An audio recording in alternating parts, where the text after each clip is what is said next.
What happens when a man built entirely from discipline and cold precision shows up at the wrong door and finds the one person capable of dismantling everything he thought he knew about himself? What happens to a woman who has been holding the wreckage of someone else's choices together with bare hands, all alone, with no one coming to help, when the man who was supposed to be the final blow turns out to be something else entirely? This is a story about a debt, about a door, about the moment two people, both convinced they were owed something by the world, had to figure out what they actually wanted from each other. It starts with a knock. It ends somewhere neither of them expected to go. Stay with us. If this story is the kind that gets under your skin, subscribe so you never miss the next one. And drop a comment below. Tell us, whose side are you on when that door opens? Reef's or Seren's? We'll see if your answer changes by the end. The Tuesday Reef Kwan arrived at the address on the file. It was raining. Not dramatically. Not the kind of rain that announces itself and asks for acknowledgement. It was the quiet, steady kind. The kind that had been going on long enough that the sidewalks were dark and the gutters were full and nobody was looking up anymore. Reef didn't look up either. He hadn't looked up at the sky in a long time. He was 34 years old. He had been building things since he was 19. First a small import logistics account with 2 clients and a borrowed laptop, then a mid-sized trading firm, then a holding company that now touched 6 industries across 4 continents. None of it had come easily. None of it had come from luck. Reef didn't believe in luck. He believed in clauses, in leverage, in the arithmetic of consequence. If you borrow, you repay. If you sign, you honor. If you run, you get found. He had been patient with this particular debt for 8 months. Patient by his standards was a long time. He had sent 3 formal notices through the company's legal team. He had received 2 responses that were technically replies, but contained no actual answers, and one that went unanswered entirely. The man who had borrowed the money, a man named Gerald Hutton, the founder of a small textile import company that had been hemorrhaging cash for 3 years, had stopped returning calls in February. By April, the company phone line had been disconnected. By June, Reef's legal team had traced an address, a residential one. Reef didn't usually do this himself. He had people for this. But Hyun-jae, his most senior partner, his oldest professional relationship, the man who had originated this loan on behalf of their shared investment arm, had recommended he handle this one personally. Said the situation was delicate. Said it needed a human touch. Reef had found that unusual but hadn't questioned it. He trusted Hyun-jae the way you trust someone who's been right next to you for 9 years and never given you a reason to look sideways at them. He pressed the buzzer. Waited. Pressed it again. The door opened on the second ring, and the woman standing there was not Gerald Hutton.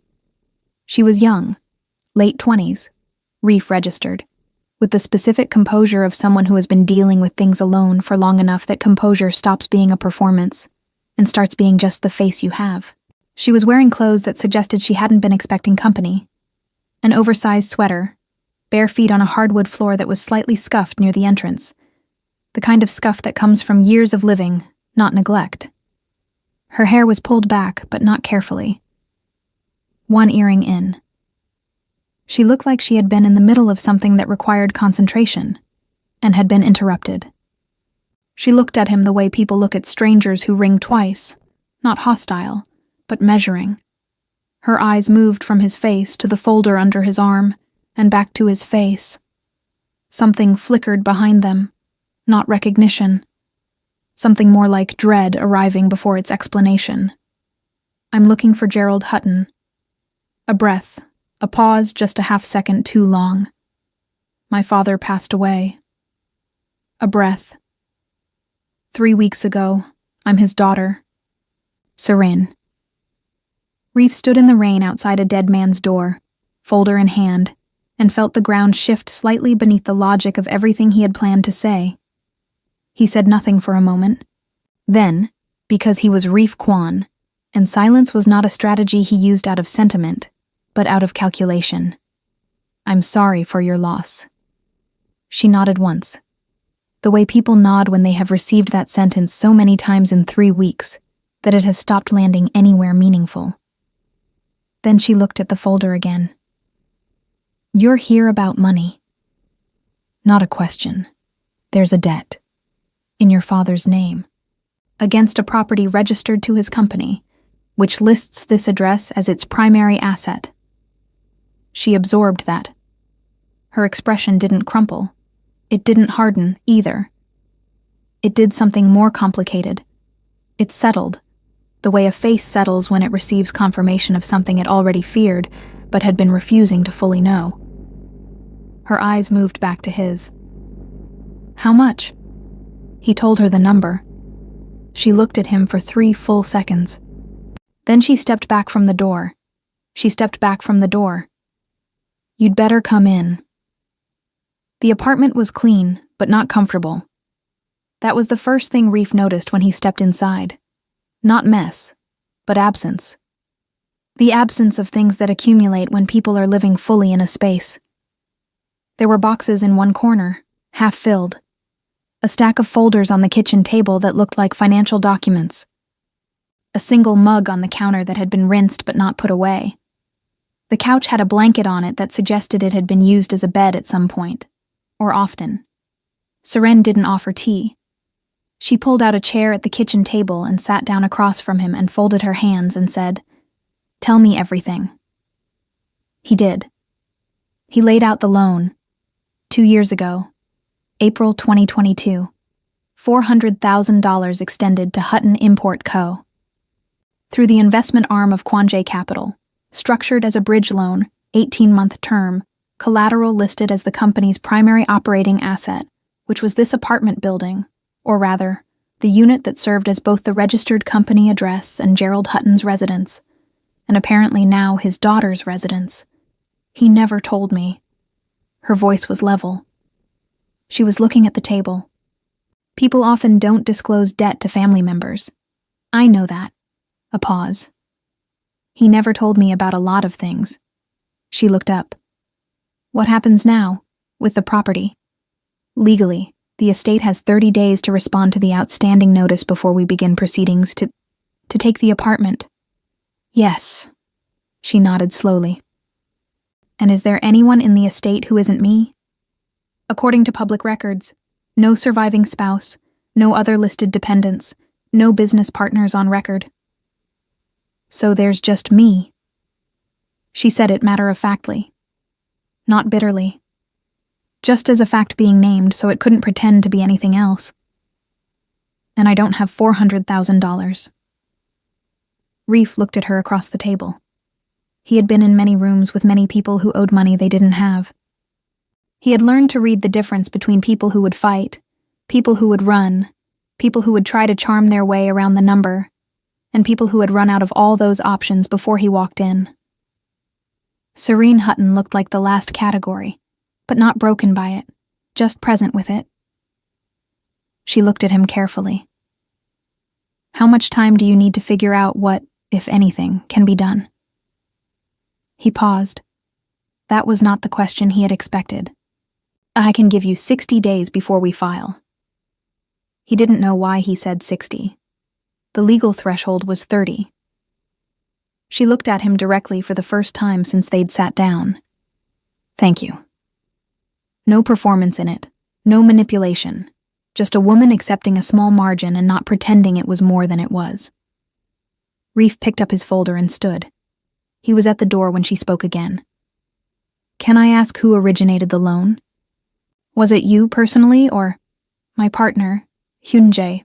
Oh, he managed this account. She wrote the name down on a notepad near the door. He noticed she didn't ask him to spell it. She just wrote it and nodded. He left. In the elevator going down, he realized he had left his umbrella leaning against her doorframe. He didn't go back for it. He came back 4 days later. Not for the umbrella. The umbrella had been a reason to return that he had spent 4 days refusing to use, which should have told him something. What brought him back instead was a phone call from his attorney, who had pulled the full property records and discovered a complication. The apartment building was structured as a single LLC entity, meaning that any legal proceedings against the residential unit would require simultaneous action against all 6 units in the building, 4 of which had long-term tenants who had done nothing wrong. The process would take months, generate press, and almost certainly bring scrutiny that Hyunjae, who had structured the loan in a way Reef's attorney was now calling creative, with a tone that suggested he didn't mean that as a compliment, would not want.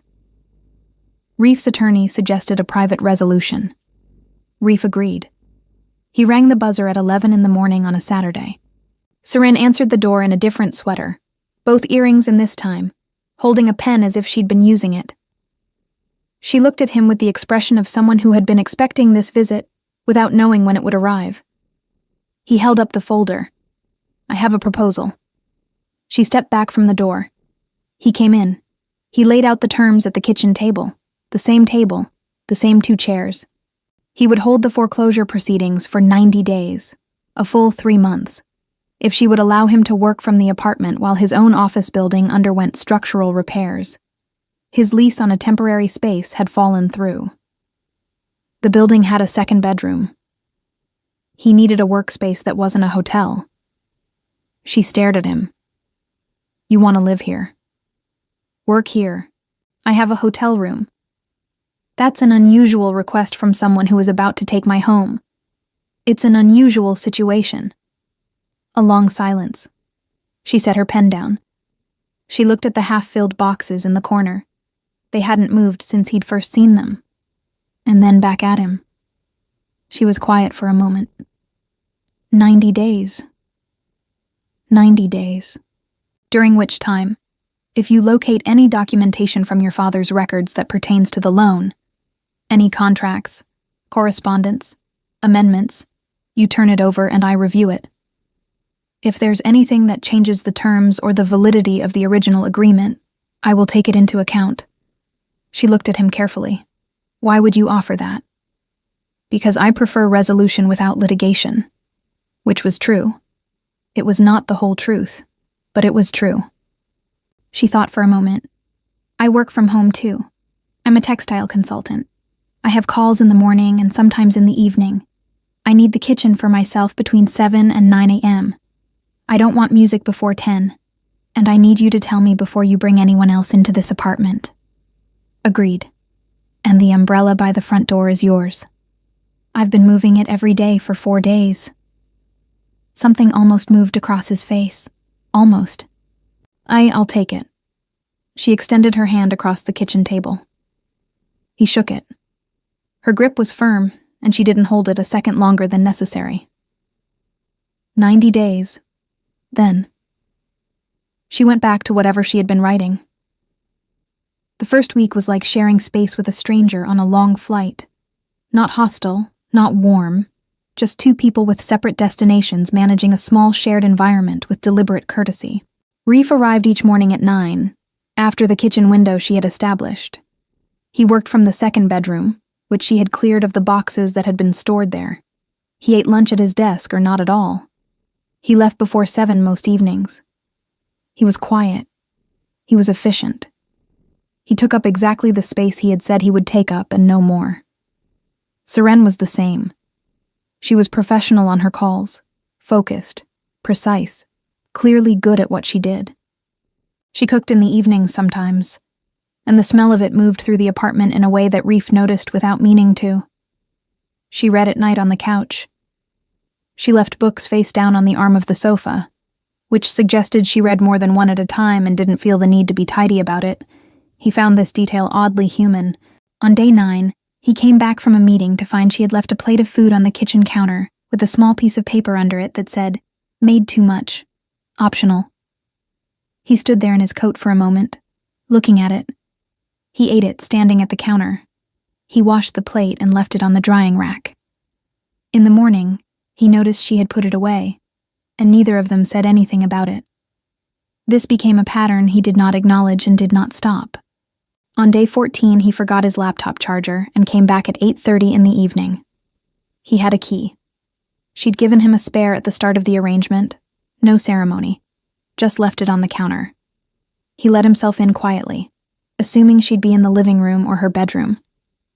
She was on the floor of the hallway, sitting with her back against the wall, holding an envelope in both hands. Just holding it. The envelope was sealed. It looked like it had been held many times before. The corners were soft, the edges slightly worn. She was not crying. She was not doing anything except sitting on the floor in the dark of the hallway holding something she wasn't ready to open. She didn't hear him. Or if she did, she didn't move. Reef stood at the entrance for 3 seconds. Then he went quietly to the second bedroom, got his charger, and left. He did not let the door close behind him. He pulled it shut without the latch catching, so it wouldn't make a sound. He sat in his car for a long time before he drove. He thought about his mother, who used to sit on the floor of the kitchen in the apartment where he grew up in Incheon, on the nights when the month had run out before the money had. She never sat on the floor any other time. Just those nights. She thought he was asleep. He never told her he wasn't. He had not thought about that in over a decade. By the 4th week, the apartment felt different. Not warmer, exactly. More honest. The kind of place that had stopped trying to be something it wasn't. Reef was not a man who made friends easily, or at all, really. He had colleagues. He had professional relationships that functioned with the smoothness of well-maintained machinery.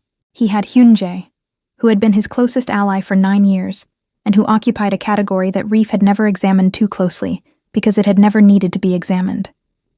He did not have people he talked to about anything that wasn't work, or strategy, or the management of concrete problems. Seren Hutton was a concrete problem. He had successfully filed her under that category for 3 weeks. Then she ruined it. It was a Wednesday evening. He had been on calls since 6 in the morning and had eaten nothing since breakfast. He came out of the second bedroom at 7:30 to find her at the stove, and she turned around at the sound of him and said, without any preamble, "You look terrible." He blinked. "I'm fine." "You haven't eaten since this morning. I can hear your stomach from the hallway." She turned back to the stove. "Sit down." He almost said he had to get back to work. He sat down instead. He was not entirely sure why. She put a bowl in front of him. Rice, braised vegetables, something that smelled of ginger and soy, and something he couldn't name. He looked at it. "How did you... You had Korean pantry staples in the bag you brought the first day. I noticed, this is probably not your grandmother's recipe, but it's something." She sat down across from him with her own bowl. "Eat." He ate. It was good. More than good. It was the specific combination of flavors that meant home, in a way he didn't have a word for in English, and hadn't let himself feel in a long time. He set down his spoon. "My mother used to make something like this." Before he had decided to say it, Seren looked up. She didn't say anything, which he recognized, after a moment, as the correct response. He looked at the table. She worked nights, in a packaging facility. She used to make things on her days off that would last all week. She was very practical about food.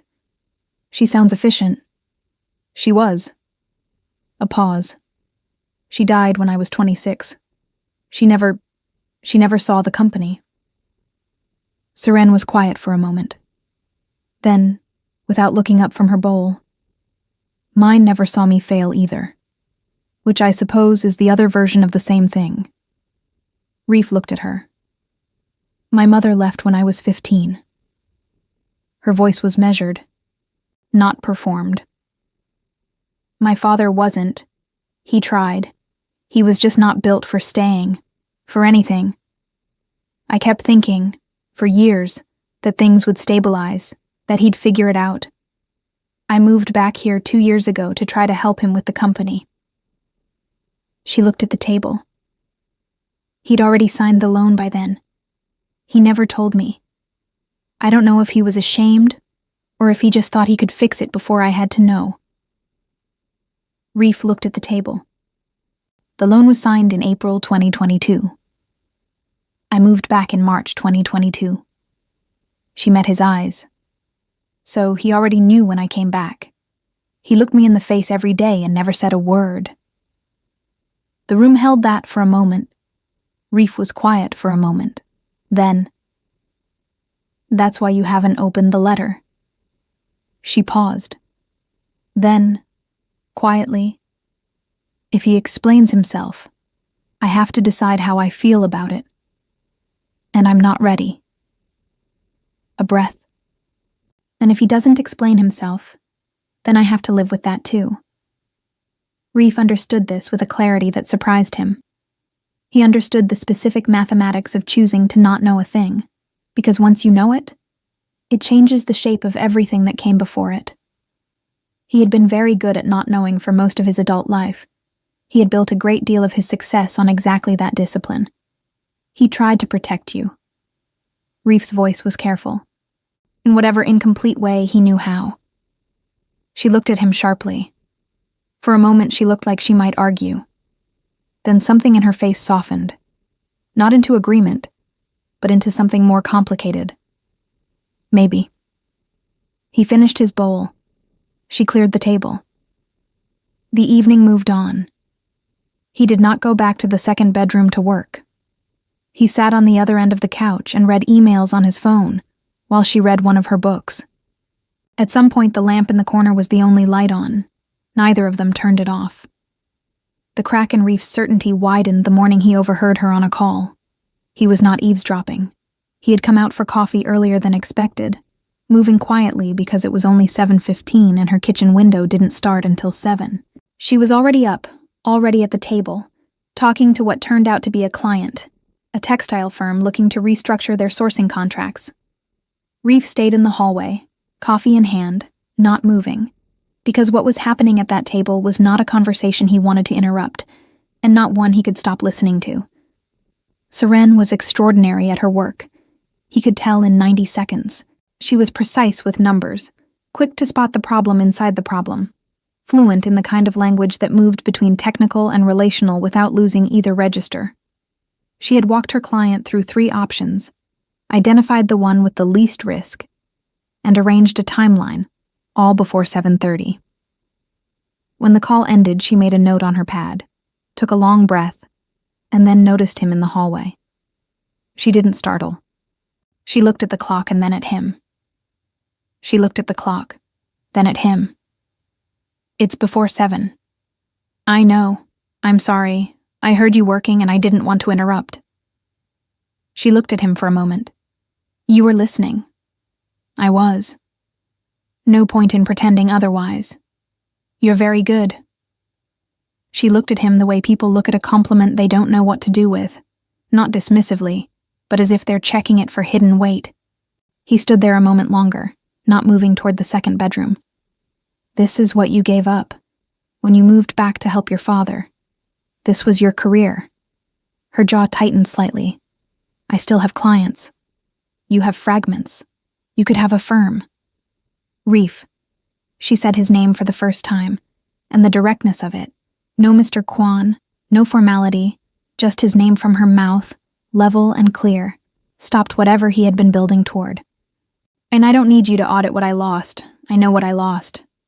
He was quiet, then, "You're right. I'm sorry." She stared at him for a moment, like the apology had been unexpected.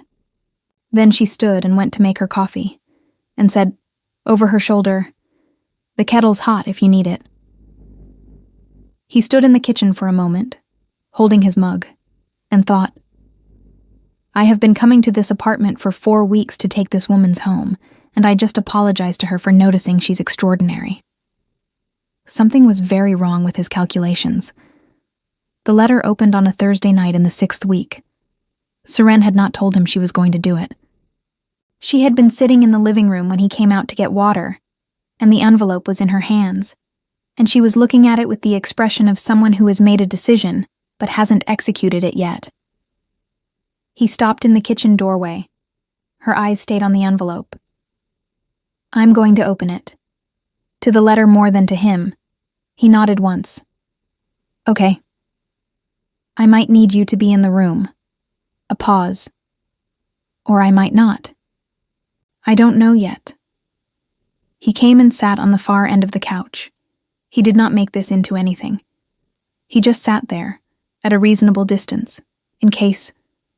She opened the envelope. She read. It took 7 minutes. He didn't time it. But there was a clock on the wall and he was aware of it. Her face moved through things he couldn't entirely name from where he sat. At one point, she stopped breathing for a moment. At another point, she exhaled slowly, like something had been set down.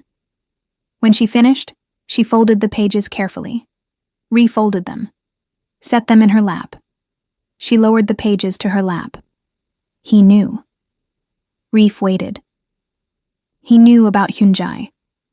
He writes that a man approached him, introduced himself as a representative of Kwonjae Capital, offered the loan on terms that seemed reasonable for the time. But then, about 6 months after signing, my father started looking into where the money had gone. He wasn't seeing the operational improvements the loan was supposed to fund, and he hired a private accountant.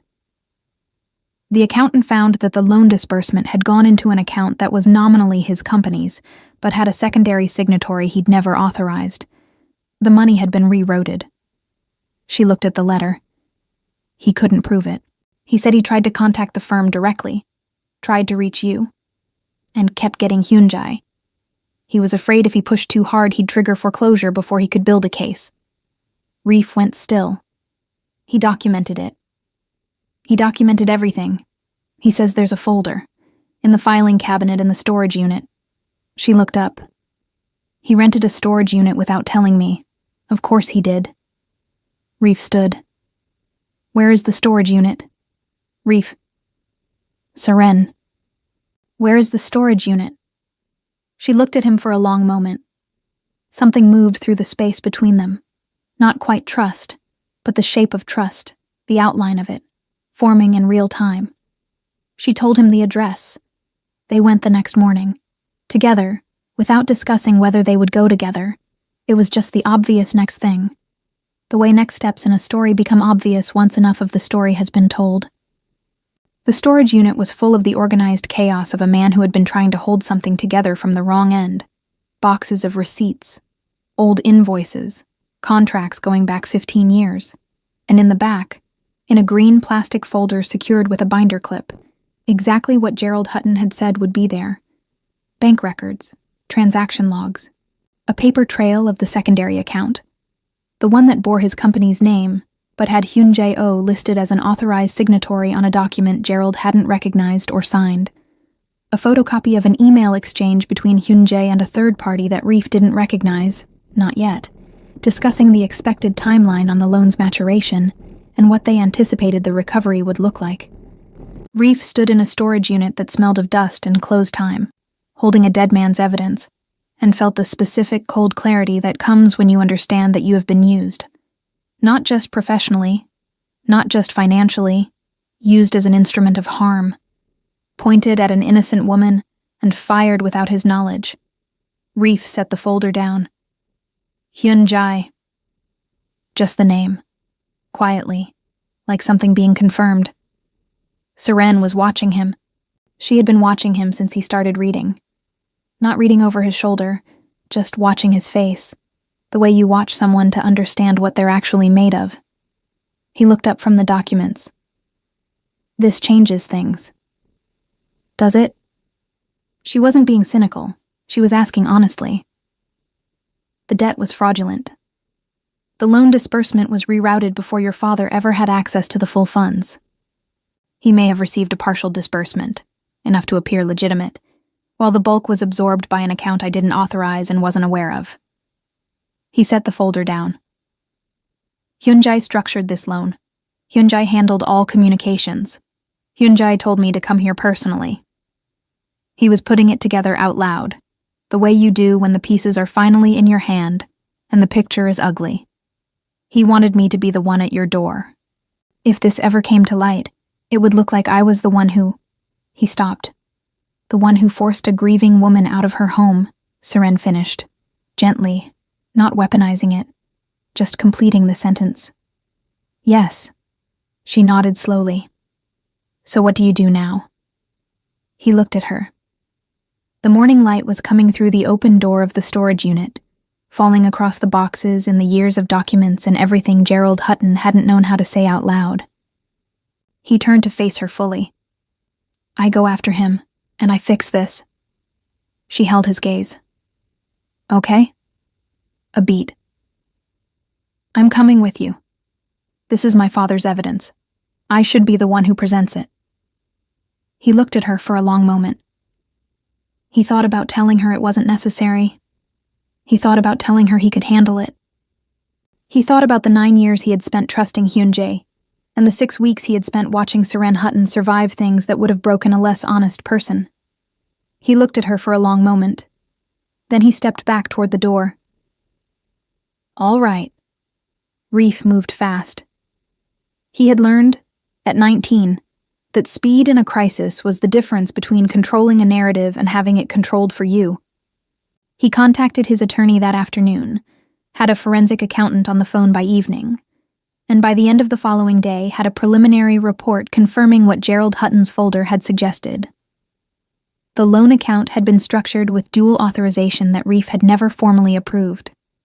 Hyun-jae had exploited a gap in their early partnership agreement, a gap that had never been addressed because it had never needed to be, or so Reef had thought. The secondary signatory authorization dated back to a blanket power of attorney arrangement from the company's founding, which Hyun-jae had apparently kept live and quietly deployed. The money had gone through 3 accounts and landed in a holding vehicle that was ultimately traceable to Hyun-jae's personal network. The amount was significant. The paper trail, thanks to Gerald Hutton, was more complete than Hyun-jae would have expected. Reef was building the case on a Tuesday when he got the call. It was from a financial journalist. Someone had fed her a story, anonymous source, very detailed, claiming that Reef Kwan had used his firm to prey on a recently deceased man's estate, and was currently cohabitating with the deceased's daughter under the cover of a debt arrangement in order to manage her cooperation and prevent legal challenge. The journalist wanted his comment before she ran the piece. He understood immediately. Hyun-jae had anticipated the move and had fired first. He told the journalist he had no comment at this time and called Seren. She picked up on the second ring. "Someone is going to run a story about us."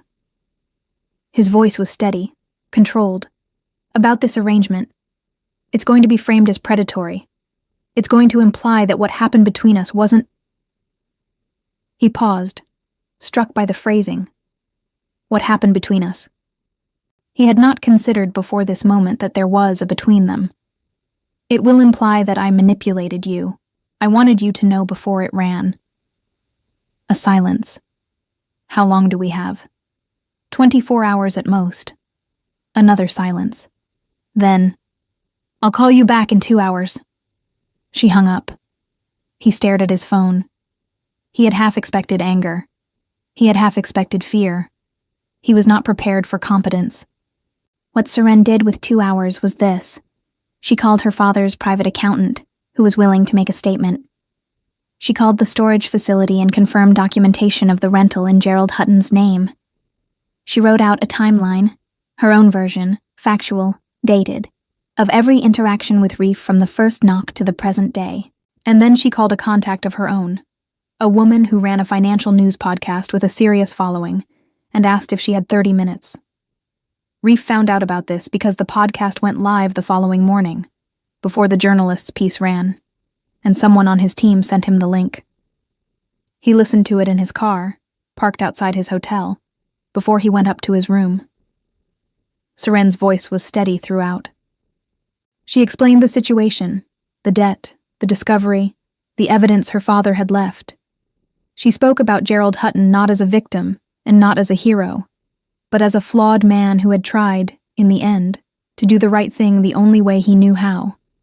She said, clearly, that Reef Kwan had not manipulated her, that the arrangement between them had been her decision, made with full information, and that the person who had manufactured the debt and positioned Reef as the instrument of its collection was Hyun-jae Oh. She named him. She stated that she had documentation, and that it was in the hands of legal counsel. At no point did she exonerate Reef of his role in the chain. She said, plainly, he came to collect. He believed he had the right to... He was wrong, but not the way the story being told would have you believe he was wrong. And when the truth became available to him, he acted on it. She was not protecting him. She was telling the truth. The fact that the truth happened to be in his favor was not the same thing as being protected. Reef sat in his car for a long time. He went up to his room. He called her. "You didn't have to do that." A pause. Longer than usual for him. "I know I didn't. I could have handled it. I know that too. But it wasn't only your story to handle. My father's name was in it. My name is in it." A pause. "I don't need you to fight my battles. I need you to stop assuming I can't fight my own."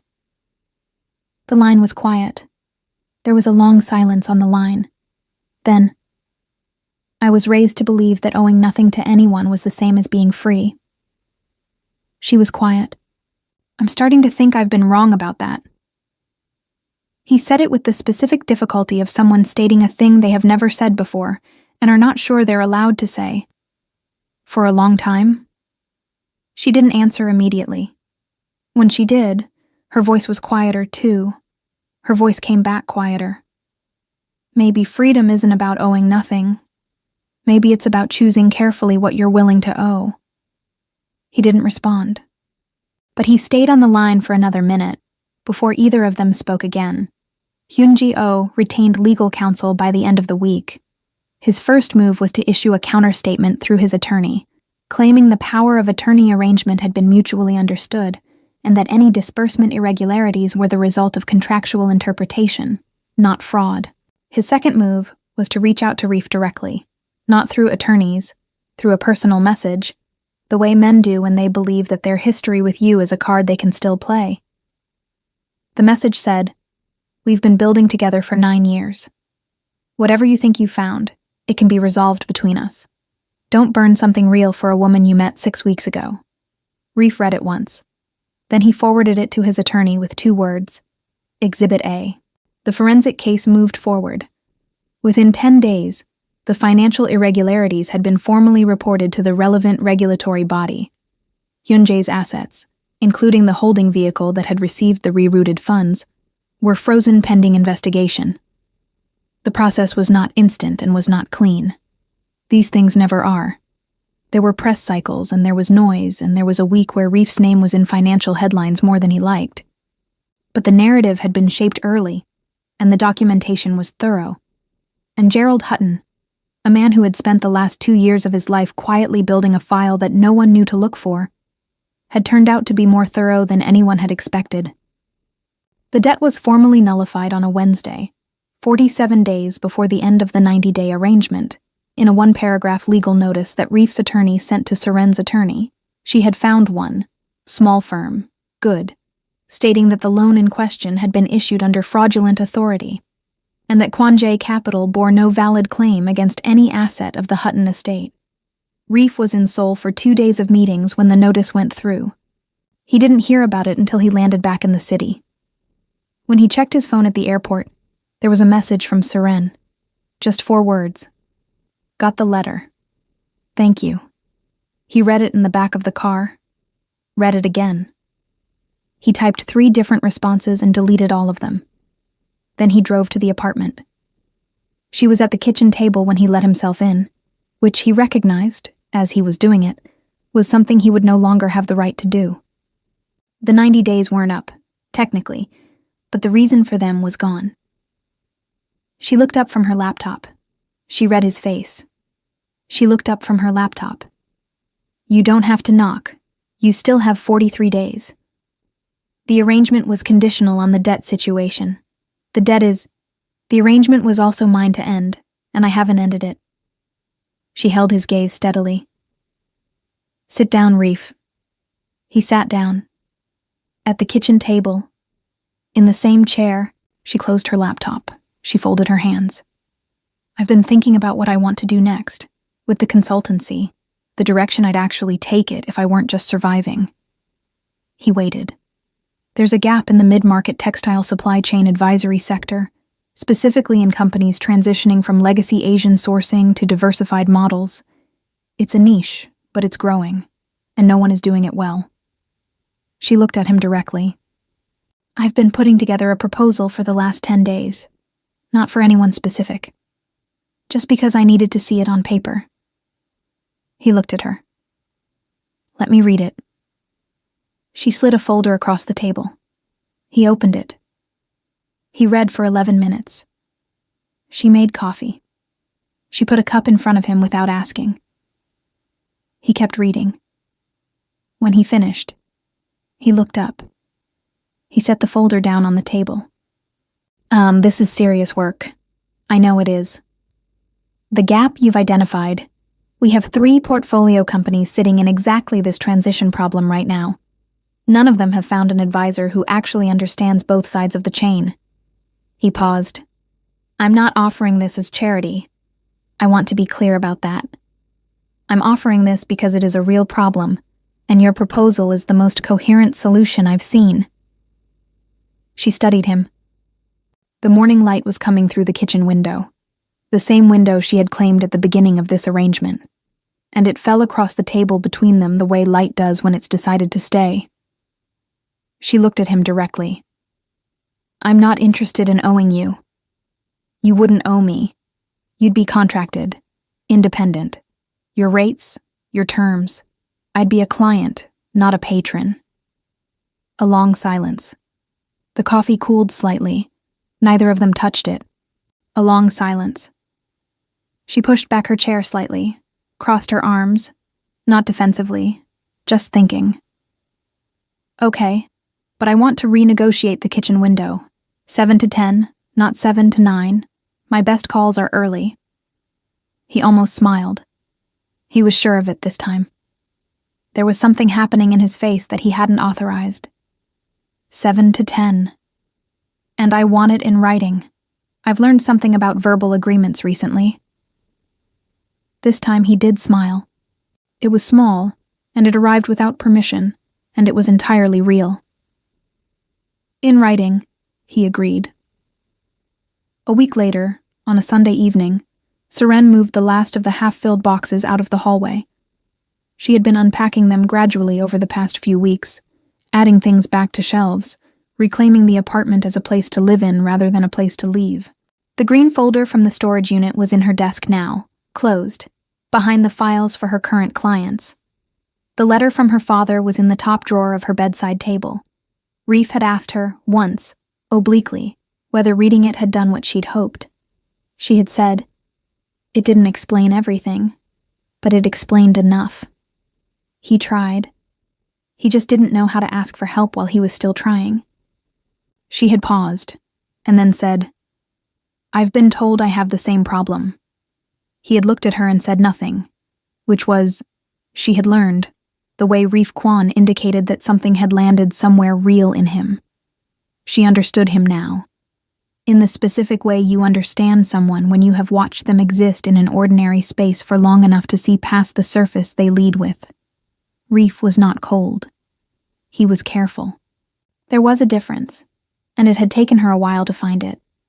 The difference between someone who doesn't feel and someone who feels things so precisely that they won't risk being imprecise about them. He asked good questions. He listened the way people listen when they actually intend to remember what they hear. He moved through the world with the quietness of someone who learned young that no one was coming to take care of things. So he would. And that discipline had become the whole of him. Until something, or someone, reminded him that discipline was not the same as living. She was not sure when she had started mattering to him. She knew the moment she had started noticing that she did. It was the morning she told him about her mother leaving, and he had sat very still and not offered a single piece of advice, just held the space of it with her. No one had done that for her in a long time. Maybe ever. On that Sunday evening, when she came back from moving the last box, he was at the kitchen table with his laptop. The lamp in the corner was on. The coffee was half finished. He looked up when she came in, and then back at his screen, which was the gesture of someone who noticed you arrived and is not pretending they didn't. She sat down across from him. The drawers empty. He looked up. The hallway drawer, the one where I'd been keeping the letter. I moved it. Put it somewhere it can just be a letter and not a thing I'm carrying. She looked at her hands. I keep thinking I should feel sad about my father. And I do. But the specific grief I had before, the grief that was really about everything unsaid between us, it's different now. Lighter. She paused. He tried to tell me the truth in the only way he could figure out. I'm choosing to count that. Reef was looking at her with the focused stillness he brought to things that mattered to him. He was quiet for a moment. Then, looking at the table, you know what the first thing I bought was when I made my first significant amount of money? She shook her head. A paid-off lease on an apartment, just to have it, to know no one could take it. A pause. I still own it. I've never lived in it. I just needed it to exist. He looked at the table. I've been carrying that kind of thing for a long time. Things I'm holding on to not because I need them, but because the version of me that went without them can't quite believe I don't still need them. She was quiet for a moment. That's a very honest thing to say. I'm working on it. Something shifted in his expression. Not a smile, but a precursor to one, the terrain before the arrival. You make it harder to hide things. You're very present with people. It's difficult to be opaque around. She looked at him. And is that a compliment? It's a fact. A beat. I meant it as one. The lamp in the corner was still the only light. Outside, the city was doing what it always did, moving, indifferent, full of its own noise. Inside the kitchen, something that had been unspoken for a long time was about to change shape. I've been thinking about what you said. She looked at him across the coffee. On the phone. About owing nothing being the same as being free. I said I'd been wrong about that. I know. She looked at him. I'm still thinking about it. About what the right version of it might be. She paused. I think I've spent a long time being afraid to want things. Specific things. Not just survival, not just stability. Things I actually want. She met his eyes and held them. I'm working on that too. The room held the words. Reef closed his laptop. He moved it to the side of the table, which was a gesture with no other explanation than that he was putting it away on purpose. For now, because something more important was happening. Seren. Reef. They both stopped. Almost a laugh. Almost, from both of them. Which itself was something, given who they both were. He closed his laptop, moved it to the side of the table, deliberately, without pretending it was casual. I want to stay, not for the arrangement, not for the contract. I want to be here. I'd like to know what that looks like if you do too. She looked at him for a long moment, not measuring him this time, just seeing him. Then, quietly, I think it looks like coffee in the morning, and honest conversations, and occasionally being told when I'm pushing myself past the point of reason. I can do that. And the kitchen window stands. A beat. 7 to 10. Non-negotiable. 7 to 10. He agreed. She extended her hand across the kitchen table. The same gesture, the same hands. But it was not the same agreement. He took her hand, and this time he held it a moment longer than strictly necessary. Neither of them pointed that out.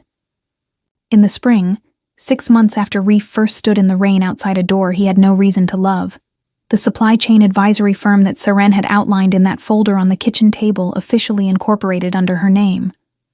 It had 3 anchor clients, 2 of them from Reef's portfolio, 1 from a referral she had secured entirely independently, which she mentioned to him with the specific satisfaction of someone who needed him to know it was hers.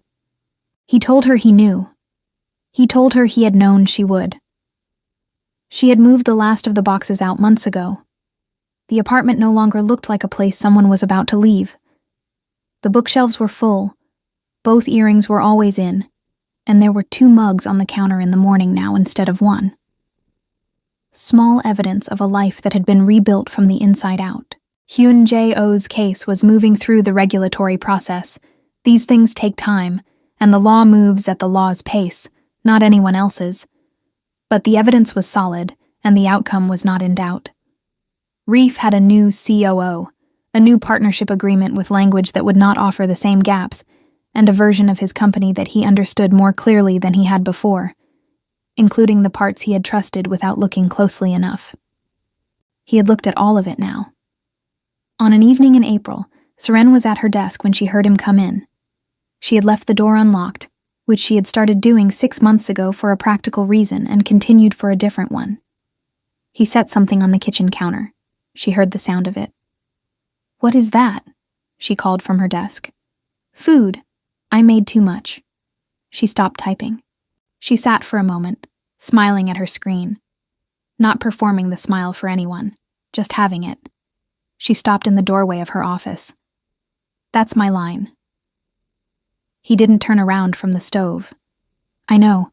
I've been holding on to it for a while." She came out of the office. He was at the stove, moving with the particular focus of someone who has been practicing. The kitchen smelled of ginger and soy and something she couldn't entirely name. Something that was his, that she was learning. She sat at the kitchen table, their kitchen table, the one they had sat across from each other at when they were strangers, and again, when they were something harder to name, and again now, which was this ordinary, specific, chosen thing. He turned around and set a bowl in front of her. She tried it. He watched her without pretending not to. "How is it?" "Tell me." She considered it seriously, because he had made it and he deserved a serious answer. "It's good. It tastes like something that takes practice." He sat down across from her. He looked at her across the table with the focused, unguarded attention of a man who had spent a very long time looking at the world from behind glass and had, eventually, taken the glass down. "Good." The corner of his mouth moved, the smallest thing, real and unguarded and entirely his. "I have time to keep practicing." She looked back at him. Outside, the city was still doing what it always did. Inside, the lamp in the corner was on, and 2 people who had arrived at each other's lives from the worst possible direction had found, against every reasonable probability, the best possible reason to stay. The drawer by the front door was empty. The umbrella was still there, his, from the first night. She had never moved it. He had never taken it.